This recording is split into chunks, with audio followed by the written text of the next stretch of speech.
దేవుని యొక్క బలమైన నామమునకు మహిమ కలుగునుగాక. క్రీస్తునందు ప్రియమైన వారందరికీ నా స్తోత్రములు తెలియజేయుచున్నాను. ఈ ఉదయకాలమున మన వేకువ మన్నా యొక్క ముఖ్య అంశము రాబోవు మహిమకై వేచియుండుము.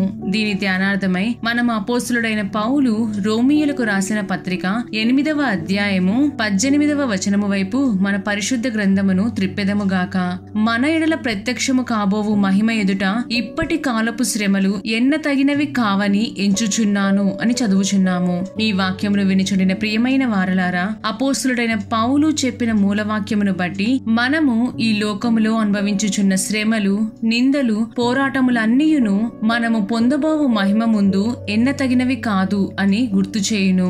అపోస్తులుడైన పౌలు తన జీవితములో క్రీస్తు కొరకు, సత్యము కొరకు కఠినమైన శ్రమలను అనుభవించినను తనకున్న నిరీక్షణ, విశ్వాసమును వదిలిపెట్టలేదు. ఈ లోక శ్రమలు తాత్కాలికమైనవనియు దేవుడి సముఖములో పొందబోవు మహిమ మాత్రమే తన జీవితము యొక్క గురి అనియు అపోస్తులుడైన పౌలునకు బాగుగా తెలియను. మన యొక్క జీవితములో కూడా అనేకమైన శ్రమలను మనము మోయవలసి వచ్చును. అయితే వాటన్నిటిలో మన వైఖరి ఏ విధముగా ఉండి ఉన్నది అనునదియే ముఖ్యము. ఎన్ని శ్రమలు వచ్చినను మన యొక్క విశ్వాసము చెక్కు చెదరకుండా ఉండవలెను.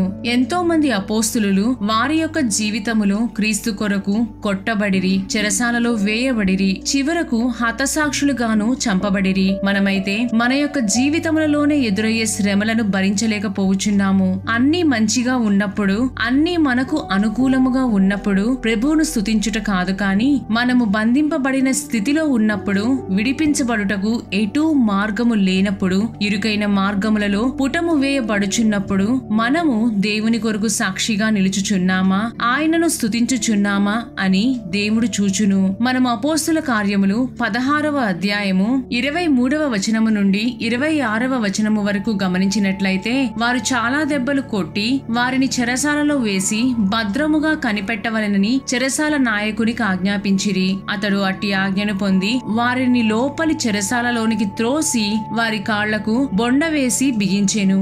అయితే మధ్యరాత్రి వేళ పౌలును సీలయు దేవునికి ప్రార్థించుచు కీర్తనలు పాడుచుండిరి. ఖైదీలు వినిచుండిరి. అప్పుడు అకస్మాత్తుగా మహాభూకంపము కలిగెను. చెరసాల పునాదులు అదరెను. వెంటనే తలుపులన్నీయును తెరుచుకొనెను. అందరి బంధకములు ఊడెను అని చదువుచున్నాము. అదే స్థితిలో మనము ఉన్నట్లయితే ఏమందుము?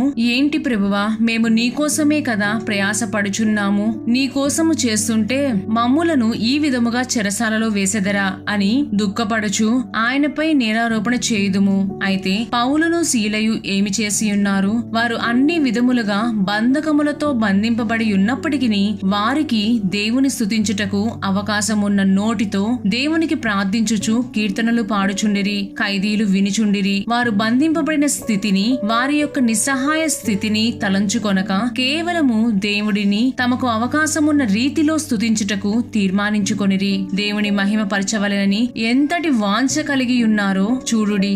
మనమైతే మనకు అన్ని అవయవములు ఉన్నప్పటికీ ఆరాధనలో చప్పట్లు కొట్టి దేవుని మహిమ పరచడానికి మనస్సు రాదు. అందరినీ అనుటలేదు, కాని కొందరిని గూర్చి చెప్పక తప్పదు.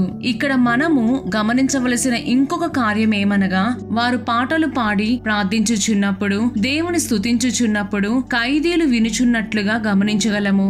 అనగా మన జీవితములోను సంభవించుచున్న కార్యములకు దడవక మనము సంతోషముతో అన్ని వేళలా దేవుని స్తుతించుచున్నప్పుడు మన చుట్టూ మన వలనే బంధింపబడి ఉన్న జనులు మన సాక్ష్యమును బట్టి దేవుని వైపు ఆకర్షించబడెదరు. కాబట్టి శ్రమలు వచ్చినప్పుడు మనము ఏ విధముగా స్పందించుచున్నాము అనున్నది కూడా ముఖ్యము. ప్రియమైన దేవుని జనమా, మనము ఎన్ని శ్రమలు వచ్చినను మనలను క్రీస్తు ప్రేమ నుండి ఎవరునూ ఎడబాపలేరు.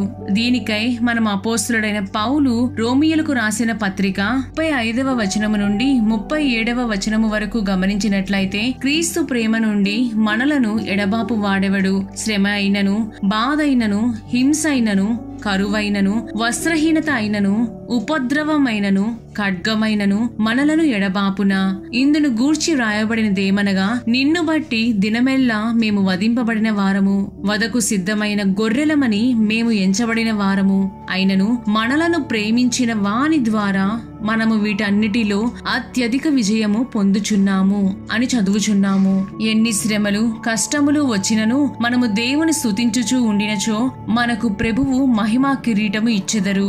మనము ప్రకటన గ్రంథము 3వ అధ్యాయము 21వ వచనమును గమనించినట్లయితే, నేను జయించి నా తండ్రితో కూడా ఆయన సింహాసనమునందు కూర్చుండి ఉన్న ప్రకారము జయించు వానిని నాతో కూడా నా సింహాసనమునందు కూర్చుండనిచ్చెదను అని చదువుచున్నాము. ప్రియమైన దేవుని బిడ్డ, నేడు నీవు నీ శ్రమల కాలములో ఏ విధముగా స్పందించుచున్నావు? నీ శ్రమలలో దేవుని స్తుతించుచు ప్రభువు ఇచ్చే రాబోవు మహిమకై వేచియున్నావా? లేదా నీ విశ్వాసమును పోగొట్టుకొని కృంగిపోయి శ్రమల నుండి తప్పుకొనవలెనని అనుకొనుచున్నావా? నిర్ణయం నీదే. ప్రభువు వచ్చు దినము వరకు మన విశ్వాసమును కాపాడుకొనుచు ఆయన మహిమా కిరీటము పొందుకొనేదముగాక. దేవుడు మిమ్ములను మీ కుటుంబములను దీవించి కాచి కాపాడుదురుగాక. ఆమేన్.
అభిషేక కిరీటము ధరింపజేసి గొప్ప మేళ్లతో హృదయం తృప్తిపరచిరి. అభిషేక కిరీటము ధరింపజేసి గొప్ప మేళ్లతో హృదయం తృప్తిపరచిరి. దేవా నిన్ను ప్రేమించు వారికై ఎన్నెన్నో మేలను సిద్ధపరచిరి. దేవా నిన్ను ప్రేమించు వారికై ఎన్నెన్నో మేలను సిద్ధపరచిరి.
ఉపేక్షించకుండా నన్ను కరుణించితివి. దేవా నిన్ను ప్రేమించు వారికై ఎన్నెన్నో మేలను సిద్ధపరచిరి. దేవా నిన్ను ప్రేమించు వారికై ఎన్నెన్నో మేలను సిద్ధపరచిరి. కంటికి కనబడవు, చెవికి వినబడవు, నీ ఆత్మయే నాకు బయలుపరచెను. కంటికి కనబడవు, చెవికి వినబడవు, నీ ఆత్మయే నాకు బయలుపరచెను.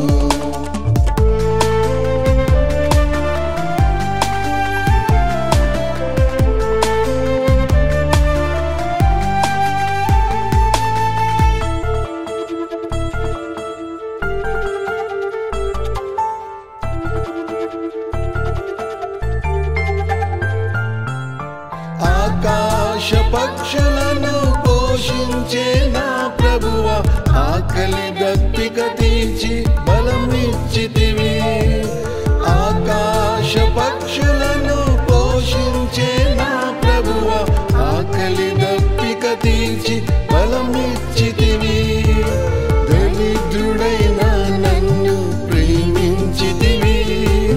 క్రీస్తు ఐశ్వర్యంతో బహు మేలు చేసిరి. దరిద్రుడైన నన్ను ప్రేమించితివి. క్రీస్తు ఐశ్వర్యంతో బహు మేలు చేసిరి. దేవా నిన్ను ప్రేమించు వారికై ఎన్నెన్నో మేలను సిద్ధపరచిరి. దేవా నిన్ను ప్రేమించు వారికై ఎన్నెన్నో మేలను సిద్ధపరచిరి. కంటికి కనబడవు, చెవికి వినబడవు, నీ ఆత్మయే నాకు బయలుపరచెను. కంటికి కనబడవు, చెవికి వినబడవు, నీ ఆత్మయే నాకు బయలుపరచెను.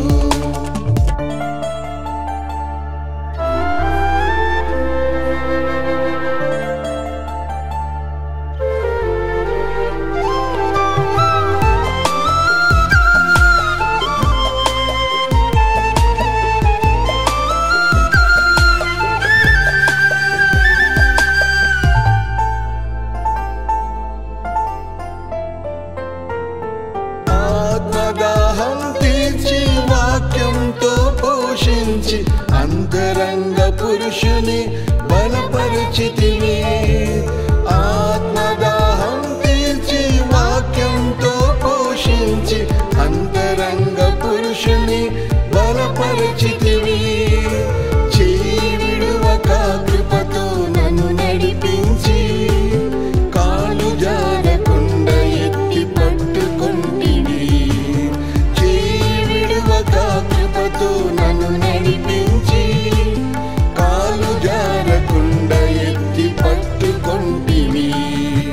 దేవా నిన్ను ప్రేమించు వారికై ఎన్నెన్నో మేలను సిద్ధపరచిరి. దేవా నిన్ను ప్రేమించు వారికై ఎన్నెన్నో మేలను సిద్ధపరచిరి. కంటికి కనబడవు,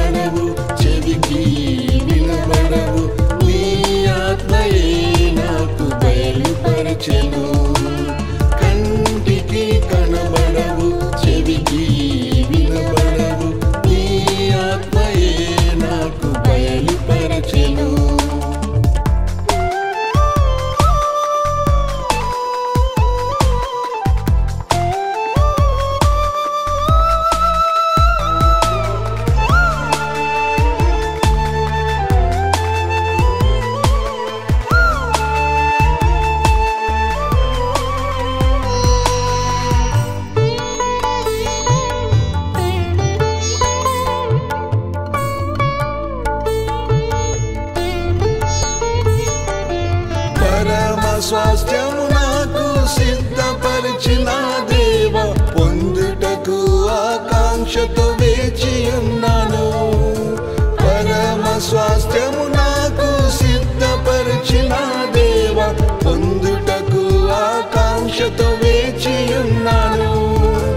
రాబో మేలకై స్తుతించెదను, రాకడలో నన్ను చేర్చు నీ ప్రేమతో.